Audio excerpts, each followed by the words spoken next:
Good morning everyone, welcome to knowledge account. আমি কুন্তল মাহিদার তোমাদের সাথে 10th ডিসেম্বর 2024 এর ডেলি কারেন্ট অ্যাফেয়ার্স নিয়ে ডিসকাস করবো উইথ স্ট্র্যাটেজিকে।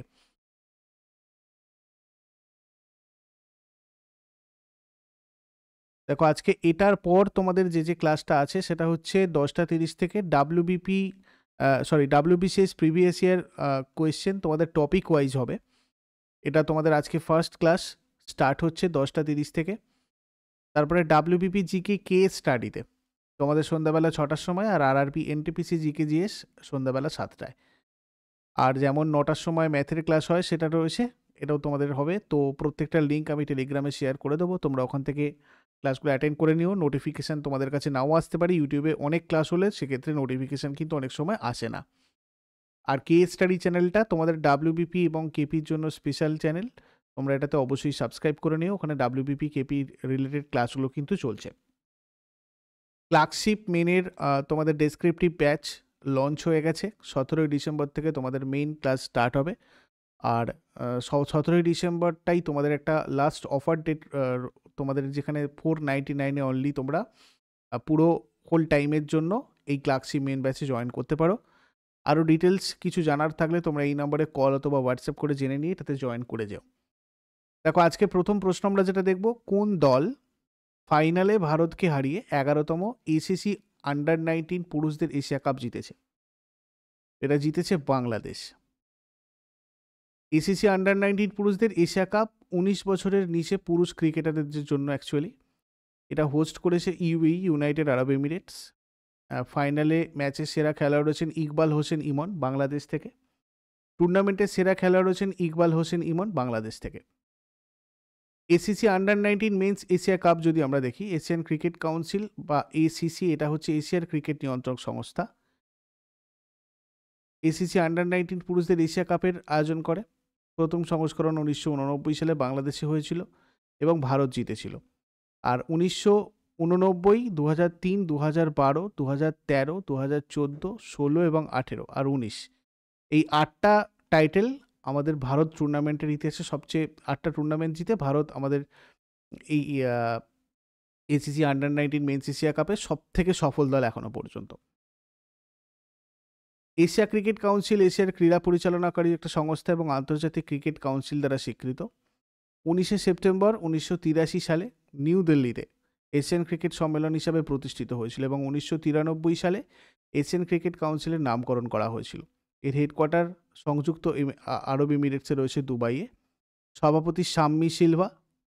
তারপরে দাবা গ্র্যান্ডমাস্টার ডি গুকেশ আরবিএল ব্যাংকের নতুন ব্র্যান্ড অ্যাম্বাসেডর নিযুক্ত হয়েছেন। আরবিএল ব্যাংক লিমিটেড, ঠিক আছে, এখানে একটু কোয়েশ্চেনটা তোমাদের অন্য হয়েছে, যাই হোক। দাবা grandmaster D Gukesh RBL bank লিমিটেডের নতুন ব্র্যান্ড অ্যাম্বাসেডর হয়েছেন অ্যাকচুয়ালি, ঠিক আছে। তো মুম্বাই ভিত্তিক আরবিএল ব্যাংক লিমিটেড, যেটা পূর্বে রত্নাকর ব্যাংক লিমিটেড নামে পরিচিত ছিল, ভারতীয় দাবা প্রডিজি ডি গুকেশকে তার ব্র্যান্ড অ্যাম্বাসেডর হিসেবে নিযুক্ত করেছে। গুকেশ দোম্মা রাজু বা ডি গুকেশ বা গুকেশ দোম্মা রাজু বিশ্ব দাবা চ্যাম্পিয়নশিপের জন্য প্রতিদ্বন্দ্বিতা করা সর্বকনিষ্ঠ প্রতিযোগী এবং 2700 রেটিং অর্জনকারী তৃতীয় সর্বকনিষ্ঠ গ্র্যান্ড মাস্টার। বিশ্বনাথন আনন্দের পর তিনি দ্বিতীয় ভারতীয় যিনি বিশ্ব চ্যাম্পিয়নশিপ ম্যাচে প্রতিদ্বন্দ্বিতা করেছেন। আরবিএল ব্যাংকের হেডকোয়ার্টার মুম্বাইয়ে রয়েছে, এটা 1943-তে প্রতিষ্ঠিত হয়েছিল। আর সুব্রমণিয়া কুমার ইনি হচ্ছেন আরবিএল ব্যাংকের কি পিপল। 2024 সালে ভারতের কোন বিখ্যাত উৎসব তার 25তম বছর উদযাপন করছে? হর্নবিল উৎসব নাগাল্যান্ডের 25তম বছর উদযাপন করছে। নাগাল্যান্ডের স্বাক্ষরিত পর্যটন আর সাংস্কৃতিক উৎসব হর্নবিল ফেস্টিভ্যাল 2024 সালে 25তম বার্ষিকী উদযাপন করছে। এটা 2000 সালে নাগাল্যান্ড সরকার নাগা সংস্কৃতির উদযাপন হিসাবে চালু করেছিল। আর এই উৎসবটা উৎসবের উৎসব নামেও বিখ্যাত। এর নামটা এসেছে অধরা হর্নবিল পাখি থেকে। হর্নবিল উৎসবের 25তম সংস্করণের উদ্বোধনী অনুষ্ঠান 1 ডিসেম্বর 2024-এ কিসামা হেরিটেজ গ্রামে অনুষ্ঠিত হয়েছিল এবং এটা নাগাল্যান্ডের মুখ্যমন্ত্রী নেইফিউ রিও দ্বারা উদ্বোধন করা হয়েছিল। এবছর হর্নবিল উৎসবের আন্তর্জাতিক অংশীদার হচ্ছে যুক্তরাজ্য, মার্কিন যুক্তরাষ্ট্র, জাপান এবং পেরু। আর এবারের হর্নবিল উৎসবের অংশীদারি রাজ্য হচ্ছে তোমার সিকিম। এই উদ্বোধনী অনুষ্ঠানে অতিথি ছিলেন জনপ্রিয় সঙ্গীতশিল্পী A.R. রহমান। হর্নবিল উৎসবের কিসামা হেরিটেজ ভিলেজ রাজ্য সরকার, পর্যটন এবং শিল্প আর সংস্কৃতি বিভাগ যৌথভাবে এটার আয়োজন করে থাকে। হর্নবিল উৎসবটা 10 দিনের হর্নবিল উৎসব 1 ডিসেম্বর থেকে শুরু হয় এবং 10 ডিসেম্বর শেষ হয়। 1 ডিসেম্বর হচ্ছে নাগাল্যান্ড রাজ্যের প্রতিষ্ঠা দিবস, যেটা 1 ডিসেম্বর 1963-তে নাগাল্যান্ড রাজ্য আইন 1962 বিধানের অধীনে অস্তিত্ব লাভ করেছিল।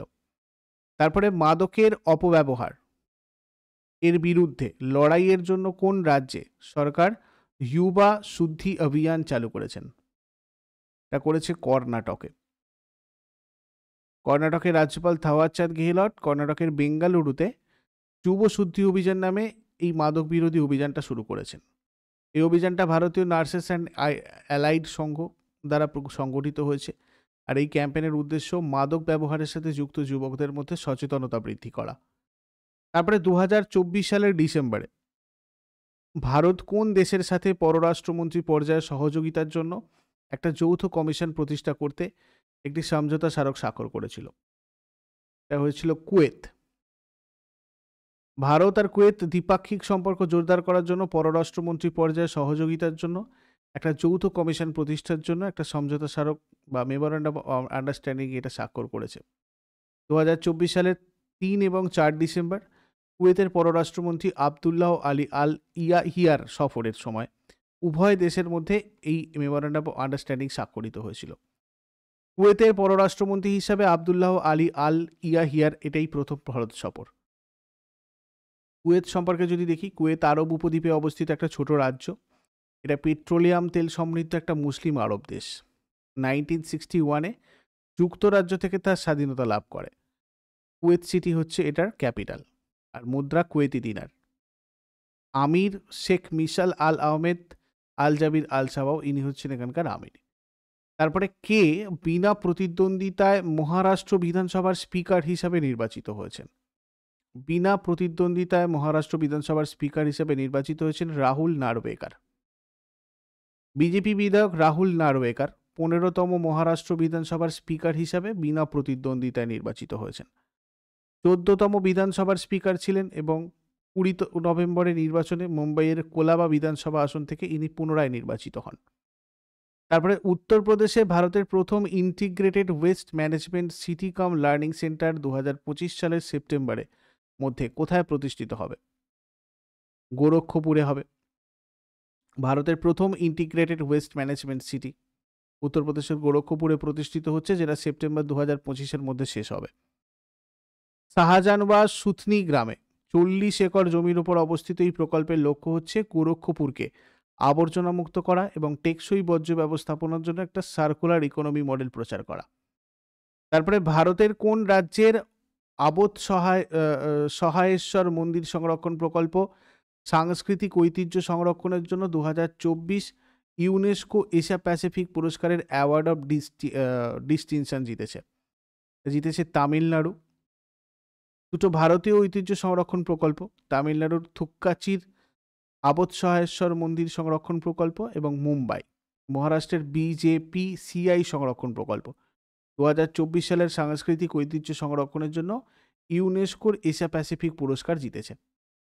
এই দুটো ঐতিহ্য সংরক্ষণ প্রকল্প এশিয়া প্রশান্ত মহাসাগরীয় অঞ্চল থেকে 2024 সালের UNESCO Asia Pacific awards for cultural heritage conservation জিতেছে। ইউনেস্কো মানে আমাদের united nation educational scientific and cultural organization 6 December 2024 তারিখে থাইল্যান্ডের ব্যাংককে তার আঞ্চলিক অফিসে পুরস্কার বিজয়ীদের নাম ঘোষণা করেছে। এই আবৎ সহায়েশ্বর মন্দির সংরক্ষণ প্রকল্প যেটা ইউনেস্কোর পুরস্কার বিভাগে সম্মানের পুরস্কার জিতেছে। অ্যাকচুয়ালি যেটা দেখছি আমরা, ভগবান দক্ষিণামূর্তি মানে ভগবান শিব হচ্ছেন তামিলনাড়ুর তিরুভারুর জেলার থুক্কাচি গ্রামের অবস্থিত আবৎ সহায়েশ্বর মন্দিরের প্রধান দেবতা। অ্যাওয়ার্ড ফর মেরিট ফর এই বিজেপিসিআই কনজারভেশন প্রজেক্ট কনভার্সন প্রজেক্ট মানে স্যার বাইরামজি জিজিভয় পার্সি চ্যারিটেবল ইনস্টিটিউশন, এটা হচ্ছে এই বিজেপিসিআই মানে। তো এটার এই কনভার্সন প্রজেক্ট যেটা সংরক্ষণ প্রকল্প ইউনেস্কোর Asia Pacific award for cultural heritage conservation 2024-এ মেরিট অ্যাওয়ার্ড পেয়েছে। PJPCI conversion project. PJPCI school ভবন 1908 সালে গথিক শৈলীতে নির্মিত, আর মুম্বাই মহারাষ্ট্রে রয়েছে, মানে আমাদের মহারাষ্ট্রের মুম্বাইয়ে রয়েছে। সমাজের অর্থনৈতিকভাবে দুর্বল শ্রেণীর মধ্যে শিক্ষার প্রচারের জন্য তৈরি হয়েছিল। UNESCO Asia Pacific award for cultural heritage conservation, যেটা এটা সাংস্কৃতিক ঐতিহ্য সংরক্ষণের জন্য ইউনেস্কো এশিয়া প্যাসিফিক পুরস্কার 2000 সালে ইউনেস্কো দ্বারা এটা প্রতিষ্ঠা করা হয়। ঠিক আছে, সাংস্কৃতিক ঐতিহ্য সংরক্ষণের জন্য ইউনেস্কো এশিয়া প্যাসিফিক পুরস্কার 2000 সালে ইউনেস্কো এটা প্রতিষ্ঠা করে। এই পুরস্কারটা এশিয়া আর প্রশান্ত মহাসাগরীয় অঞ্চলের ঐতিহ্যগত মূল্যের কাঠামো এবং ভবনগুলো পুনরুদ্ধার, সংরক্ষণ এবং রূপান্তর করার জন্য মানে ব্যক্তি আর সংস্থার প্রচেষ্টাকে স্বীকৃতি দেয়। তারপরে জন মাহামা কোন দেশের রাষ্ট্রপতি পদে নিযুক্ত হলেন? জন মাহামা ঘানার রাষ্ট্রপতি পদে নিযুক্ত হয়েছেন। এটা ঘানা প্রজাতন্ত্র নামে পরিচিত পশ্চিম আফ্রিকার একটা দেশ। দক্ষিণে রয়েছে গিনি উপসাগর, আর আটলান্টিক মহাসাগরের সংলগ্ন পশ্চিমে আইভরি কোস্ট, উত্তরে বুর্কিনা ফাসো, পূর্বে টোগোর সাথে একটা সীমানা রয়েছে। রাজধানী ঘানার আক্রা, মুদ্রা ঘানাইয়ান সিটেডি, আর অফিসিয়াল ল্যাঙ্গুয়েজ হচ্ছে তোমার ইংলিশ। তারপরে বিশ্ব মাটি দিবস বা ওয়ার্ল্ড সয়েল ডে কবে পালন করা হয়? 5 ডিসেম্বর পালন করা হয় ওয়ার্ল্ড সয়েল ডে। জনকল্যাণে উন্নত বাস্তুতন্ত্র, খাদ্য সুরক্ষার জন্য মাটির গুণমানের গুরুত্ব তুলে ধরতে প্রত্যেক বছর এই দিনটা পালন করা হয়। 2024-এর থিম ছিল caring for soil, measure, monitor and manage. আগের দিনের হোমওয়ার্কগুলো সবাই দেখে নাও। প্রথম অস্কার জয়ী ভারতীয় হচ্ছেন ভানু আথাইয়া। কোন ভারতীয় চলচ্চিত্র প্রথম অস্কার পুরস্কার পায়? এর উত্তর হয়ে যাবে দ্য এলিফ্যান্ট হুইসপার্স। আজকে তোমাদের জন্য প্রশ্ন থাকবে, টেস্টোস্টেরন কিসের সাথে মানে কোথা থেকে নিঃসৃত হয়? আর সুনীল ছেত্রী কোন ক্রীড়া বা খেলার সাথে সম্পর্কিত? এগুলো শেষকালে কমেন্টে জানাও। চট করে আগের দিনেরগুলো কুইক রিভাইজ করে নেবো। যারা যারা লাইভে রয়েছো অ্যান্সার করার চেষ্টা করো। 9 নভেম্বর 2024-এর কোয়েশ্চেন্স কী ছিল আমাদের? ইন্দিরা গান্ধী পিস প্রাইজ 2024 পেয়েছেন কোন দেশের প্রাক্তন রাষ্ট্রপতি? মিশেল ব্যাচলেট। চিলির রাষ্ট্রপতি ইনি। তারপরে কে এশিয়ান ক্রিকেট কাউন্সিলের সভাপতির দায়িত্ব গ্রহণ করেছেন? সাম্মি সিলভা। ভারত সরকার উদ্যানের উৎপাদনশীলতা বাড়াতে কোন ব্যাংকারের সাথে মানে 98 ইউএসডি মিলিয়ন ঋণ স্বাক্ষর করেছে?